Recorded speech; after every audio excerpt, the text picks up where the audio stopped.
everyone! I have a confession to make. This is the second time I have filmed this video today. Yes, I set up my camera and my lights, but because I have been doing lots of Christmas shopping, behind me there is a lot of stuff on my floor. Big sacks full of gifts for people and piles of presents that won't fit in the sack and just stuff. And that meant that I couldn't put my camera and lights up in the place that I would normally put them. So I decided to film sitting on the end of my bed, and when I finished filming, nothing was properly in focus.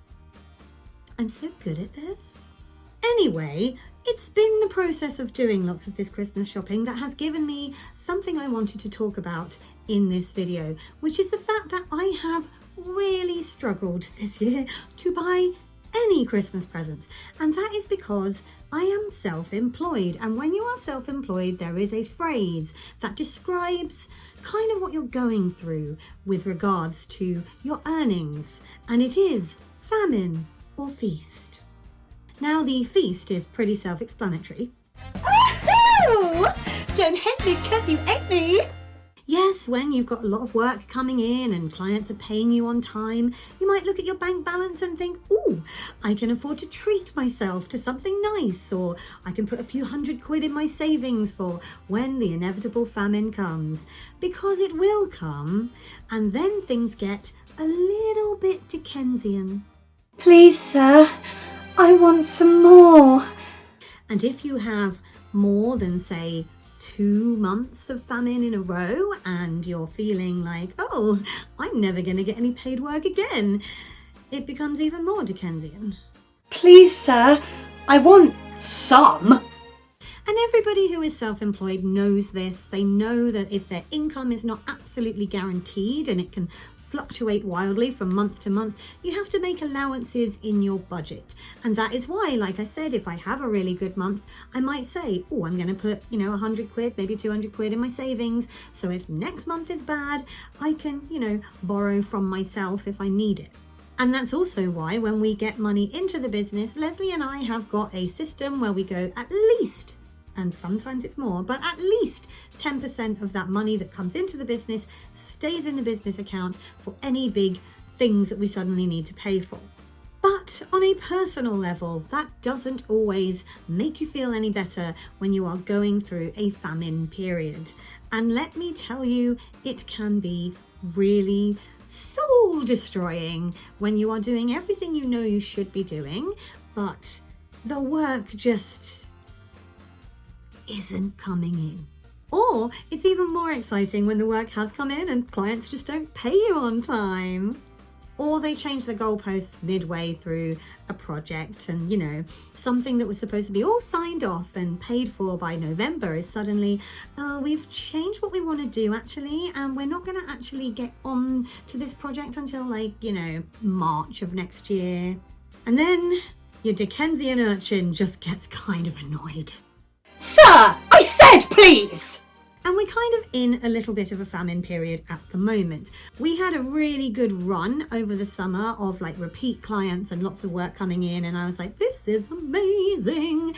And I was saving money towards Christmas, and thank goodness I did, because then all of a sudden it was like, oh, we've got lots of very small jobs that will be pocket money, but not quite enough to cover bills. And then those small jobs were like, oh, we would just put it off for a little bit longer, and we can't sign it off yet, and we can't pay you just yet.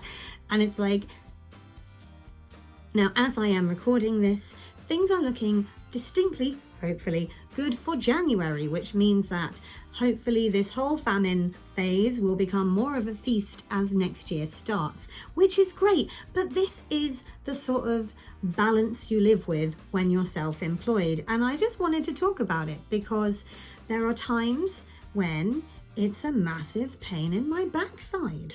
There are times when you've got friends who are calling you and like, oh, Emma, we haven't seen each other for ages, we must go out for lunch.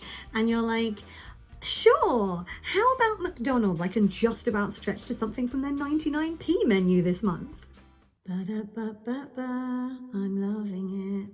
And because I am somebody who is very anal about budgeting, I have never been the kind of person who, when I have a feast month or even 2 feast months in a row, I don't really go crazy. The most I've ever done, and it was a few years ago now, we had a bumper couple of months. All the money came in together at once and I was like, oh, I'm rich. And all I did was I knew my MacBook was starting to slow down, so I bought myself a new MacBook. My iPhone was about to die a death, so I bought a new iPhone, and the rest went straight in my savings, because I'm boring.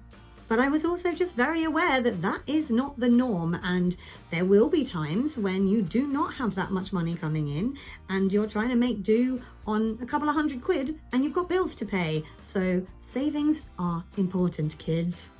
But it can be a really wild ride. One minute you're thinking, oh, everything's great this month. And then the next you're like, oh my gosh, have we got any spare 50p's down the back of the sofa? Because I might need some.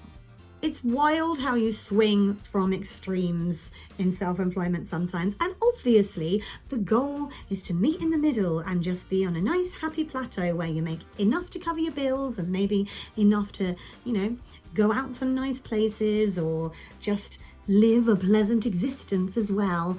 But it does tend to quite frequently be either, how am I going to pay my bills? Or, wow, that's healthy. That's a healthy bank balance.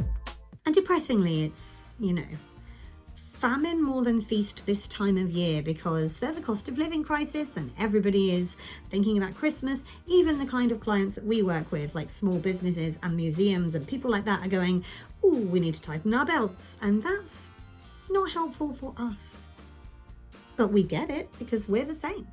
So yes, I have had to dip into my savings quite a lot for Christmas this year because of this sort of famine-y period that we're in. And I'm hoping that, like I said, if January 2026 starts with a positive amount of work coming in and therefore a positive amount of cash coming in, I can start building up my Christmas savings again. But anyway, yes, there are people in my life who got presents through the post last year who will be getting a card if they're lucky this year. And if they don't get a card, it will just be because I can't afford stamps. No. But I'm sending you my festive love. But yeah, that's the madness of feast or famine. Famine or feast. It's always one or the other, and like I said, the goal is to be somewhere in the middle, and hopefully at some point things will plateau, but lately it's very much been one or the other, and I'm just trying to stay sane. If you're self-employed, how do you cope with the whole famine or feast mentality? Is there something you do to make sure you're always prepared? Because I am always here for tips. I'm going to end this video here because I've decided to keep it short because, like I said, this is literally the second time I filmed it, and this time I could not be bothered to put the camera and the lights out, and I've just shoved my phone on the windowsill because I'm tired. But if you did enjoy it, feel free to give it a thumbs up. You can click on my floaty head up here if you'd like to subscribe, and last week's video is over there. I will talk to you all next week. Take care, everybody.